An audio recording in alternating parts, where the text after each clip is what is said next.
Step into the captivating world of the Behind the Curtain podcast, where your dynamic hosts, John Dyer and Dr. Mohamed Saleh, bring together a wealth of 60 years of combined experience in healthcare and manufacturing. Join us every week as we delve into intriguing topics, weaving unscripted conversations that promise to take you on an unpredictable and enlightening journey. Gain valuable insights for your continuous improvement adventure as we navigate uncharted territories with enthusiasm and expertise. Welcome to a podcast that goes beyond the ordinary, unraveling the mysteries behind the curtain of knowledge.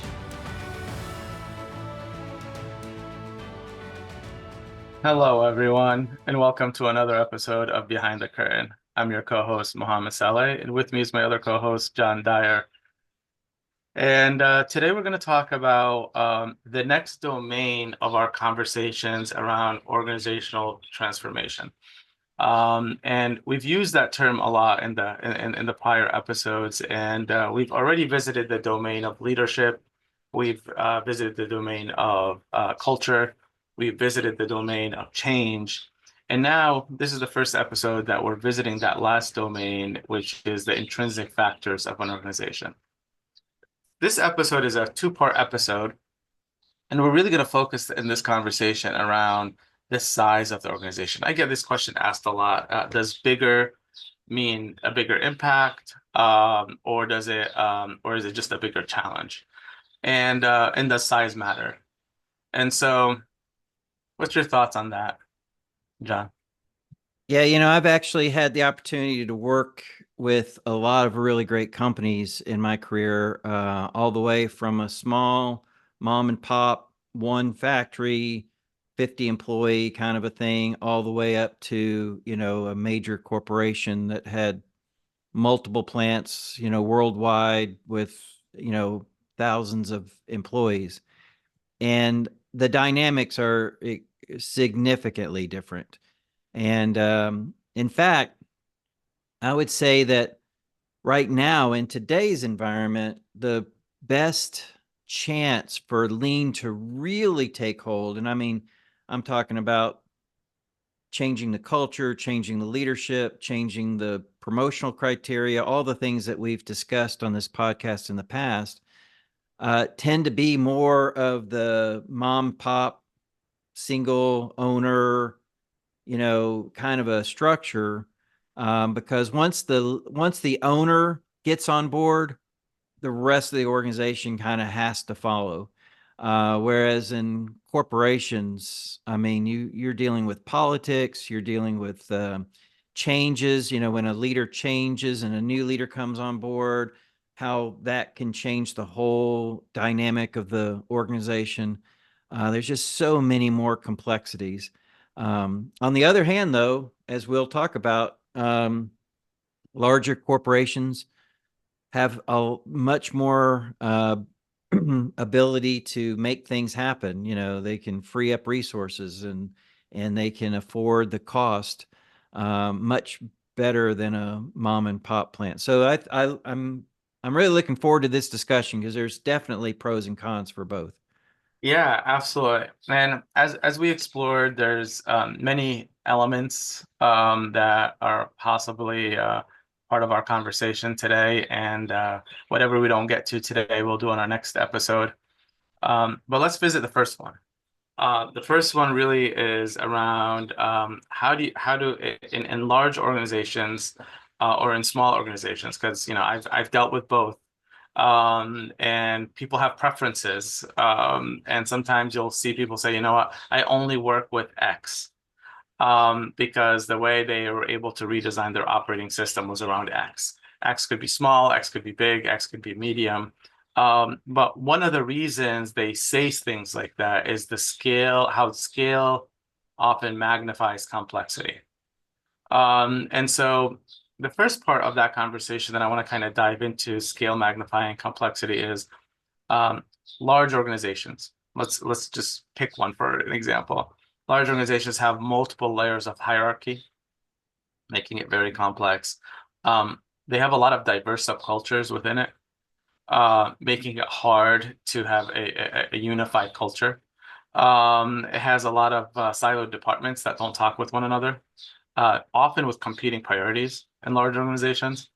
And this makes the alignment, the communication, the rapid iterations a lot more challenging, at least from what I've experienced. And so, what's your thoughts on that? Yeah, and I think that it also depends on whether this organization is truly bought in or aren't quite yet bought in. So what I mean by that is let's say you get a new CEO that is like a Larry Culp who has really brought lean to General Electric, and he's transforming the entire company with his beliefs, very top down driven, and what you face in that particular situation is the ability to free up the resources necessary to make it happen. Send people to training, get the teams going. Because everything is all happening at once. Because everyone wants to please the boss, right? So now all of a sudden you've got this big tidal wave of people wanting to get on board. If it's more of the second choice, which I think is more common, which is the company has heard about lean, but they're not quite bought in. They just, they want to really know more about what it is. And what tends to happen in that situation is they'll take a small area and make it the pilot, right? Hey, we'll take this one department, or we'll take this one production system, this one assembly line, and we'll throw all the tools at it, and we'll put the teams together, and we'll see how it works in that one department. Now, what tends to happen in that situation is either the team will start having success, because they always will have success. I mean, if you do it right, they will always be successful. And the other departments will get jealous and figure out ways to shut it down. Or yeah. Or the other departments will say, hey, I want that now, because clearly it's working and they're starting to get ahead of us. So when are you going to launch it in our area? And all of a sudden you go from no one wants it to everyone wants it. And again, that can be just as difficult. I've been in that situation so many times where I'll be begging to hire people, oh, we need 2 or 3 more people. We need 2 or 3 more people. And then all of a sudden you start getting these successes. And then all of a sudden I'll get a call from the CEO saying, why aren't you hiring more people? And I'm like, well, you haven't given me permission to do that. I've been begging for those resources. So yeah, it's like an interesting dynamic there, go slow, go slow, go slow, and then go 150 miles an hour. Yeah, you bring up a really good point, because this point is really focused on on scaling and the complexities that it arises. And when you use that, what I call deep and narrow approach, and you go down to a very small team, you create a model cell or a lighthouse, or like a demonstration area of what good looks like, and then you slowly grow out of that. I think that's the only way that works in a large organization. The wide and shallow approach in a large organization doesn't work, because if you go wide, you'll go very shallow. It won't have any roots anywhere. There's no good practices to show what good looks like, and it often fizzles. However, in a small organization, a wide and shallow approach might work. Because I'm not scaling to over 40,000 people or 15 different sites. I'm scaling to over one site that's like 30 people, and so that is the size of one of your maybe departments that you would have went deep and narrow in a large organization. And so I think even the tactics from a scalability standpoint have to be different in a large and small. People are used to wide and shallow. Moving into a big organization and fail, it's often because of the approach they're using, because of the complexities. But I think we would both agree that larger is a lot more complex. Yeah, the analogy that I've heard many, many times, and I might have shared this in the past, but it's the analogy of the horse race, right? every horse represents a different entity within the organization. So one of the horses is, might be the maintenance department. One might be the finance group. One might be the union leaders. You can't discount them. And, think about a typical horse race, right? The gates open, all the horses come out, but some jump out much faster than others. So you have leaders and laggers. And what's funny is in a lot of horse races, the leaders tend to get tired because they've been leading and start to drift back and tend to end near the back of the pack.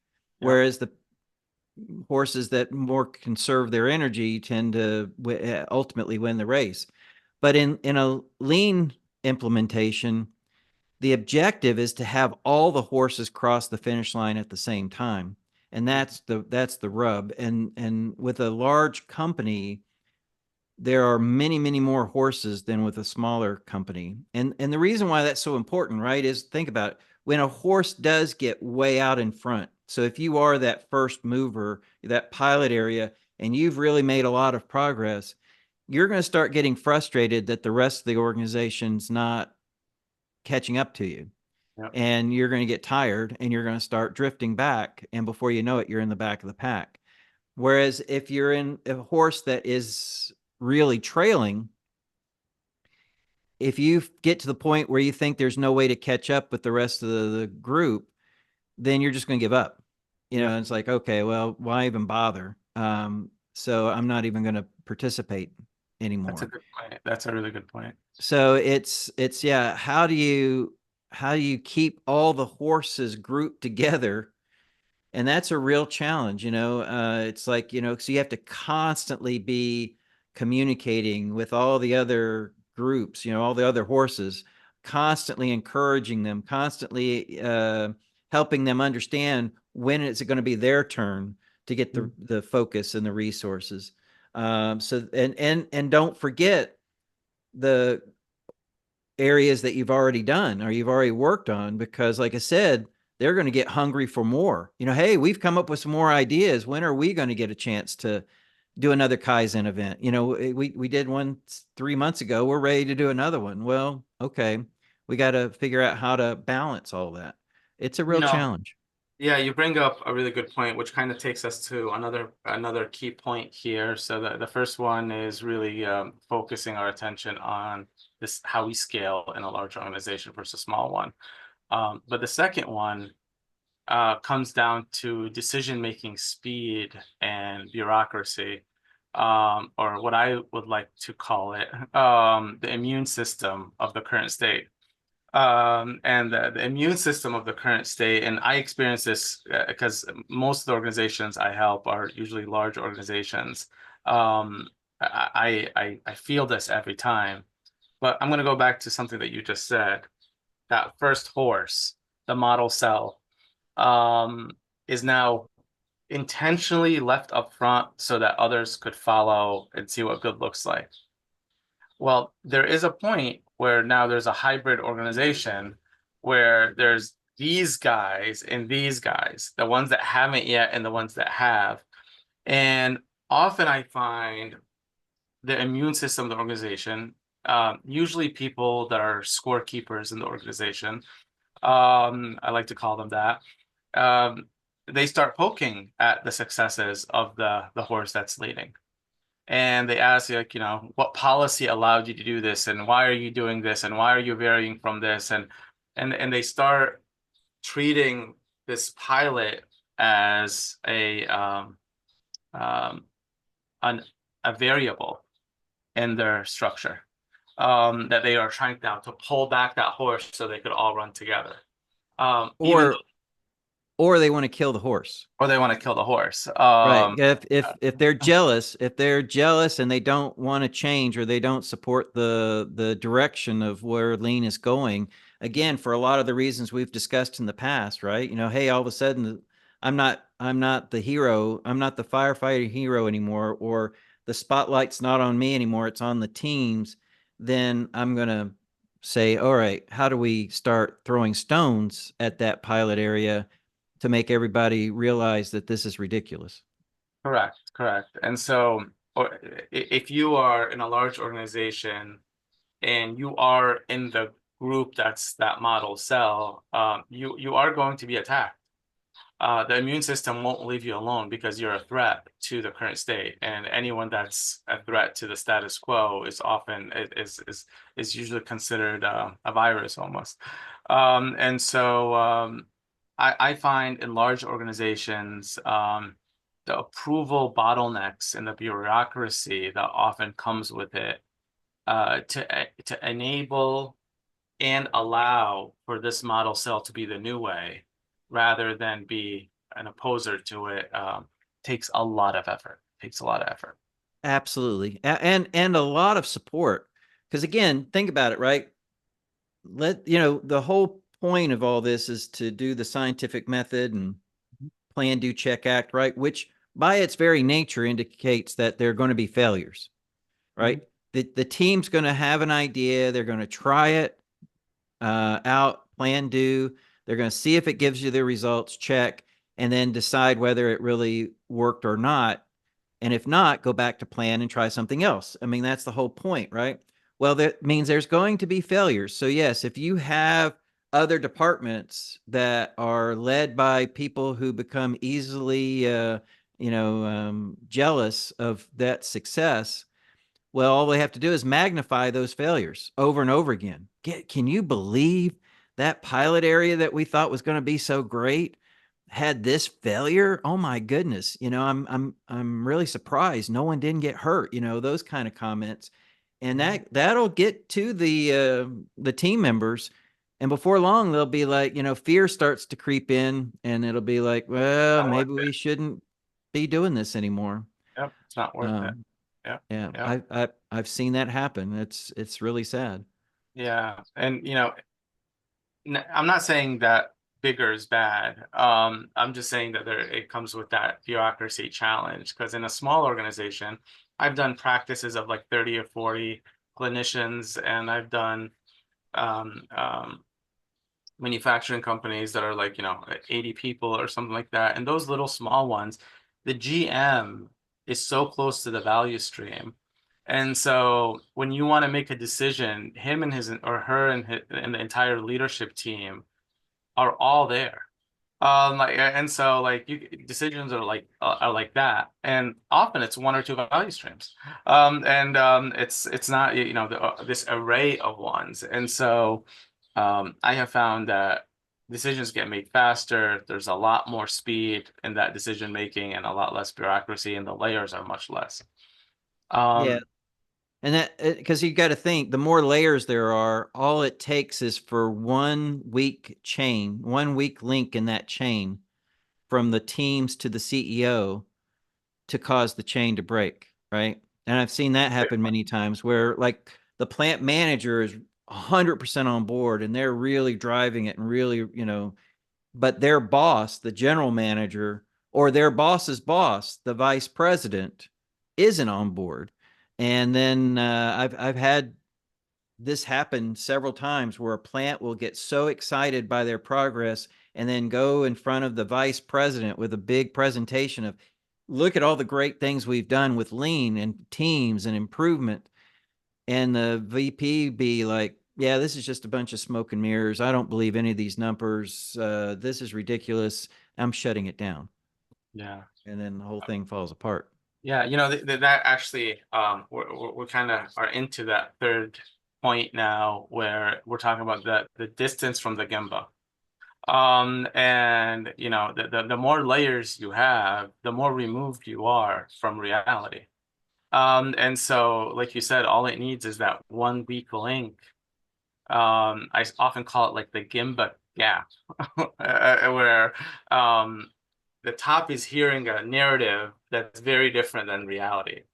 I've worked for a few large organizations where I'll hear all these successes at the frontline team, but then when I'm sitting with the leadership team, they're saying how horrible this is going. And I'm like, there's a huge disconnect. Oh, the staff hate this. And I'm like, but the staff love this. And I'm there and I see it and I'm working with them and I see the excitement and I see the operators and the things that they're saying, or I'm seeing the physicians and the things that they're saying, and all positive thing. How did it get muddied when it got to the top? And I've seen vice versa, where the people in the front hate this, and the top is saying how successful this is, and there's this either an information clot that happens or a Gemba gap, one of the two. Either something is not going up and down that chain of command because of the layers, or there's a disconnect from the Gemba. And so you're seeing a few data points to justify a narrative that you already want to talk about. Yeah, and if you think about it, lean is a leap of faith. Yeah. Right. Yeah. I get asked this all the time, right? Especially from executives. Why are you bragging about the fact that the team moved that, sink from there to there? Why is that such a big deal? Mm-hmm. And it's like, well, wait a minute. That's a big deal because it cuts down on the waste of movement. Well, what's the big deal about that? They got plenty of time. And it's like, no, they don't. This is the bottleneck, or this is where, the constraint is for the company. And every second we carve out of their wasted movement is a second we can put towards making production. Oh, well, when is that going to happen? Well, we'll keep chipping away, and eventually we'll free up enough capacity to make, an X number more units. Oh, well, what if we don't sell those X number of more units? What have we really gained? Well, that's your problem. That's the sales needs to sell that additional capacity. But again, it's a leap of faith, and if executives don't understand how this works, that, hey, we're getting rid of chaos. We're breaking down bottlenecks. We're freeing up capacity. We're working smarter, not harder, all those cliches. And if they don't see the bigger picture coming together, they could start losing patience and then 100%. give up on the whole thing. And like I said, all it takes is for one person in that chain to get frustrated, and then the whole chain collapses. Yeah. And, if any of our listeners have been through lean transformations before, or are practitioners in this field, Steven Spears says it a lot, but I think the whole lean community talks about it as well, that there's no substitute for direct observation. You have to go to the Gemba. And we encourage going to the Gemba either through huddle observations or through participation in Kaizens or by Gemba walks. But this Gemba gap that exists in large organizations is and the bigger the organization is, the more it is needed that the top level management participate in these things, because there's no way you're going to solve for that gap unless you go to the Gemba. Very good. All right. Well, we'll continue this in our next podcast and talk about the other factors associated with large and small organizations. Awesome. And so we'll see you then. Size does matter. And right. And we'll talk more about that in the next one. All right, John. I'll take care, everyone. Take care. As we draw the curtains on another fascinating episode, we wanted to express our gratitude for joining us on this enlightening journey. If you're hungry for more captivating and thought-provoking discussions with John Dyer and Dr. Mohamed Saleh, hit that subscribe button to ensure you don't miss a beat. Until next week, keep exploring, stay inquisitive, and stay inspired.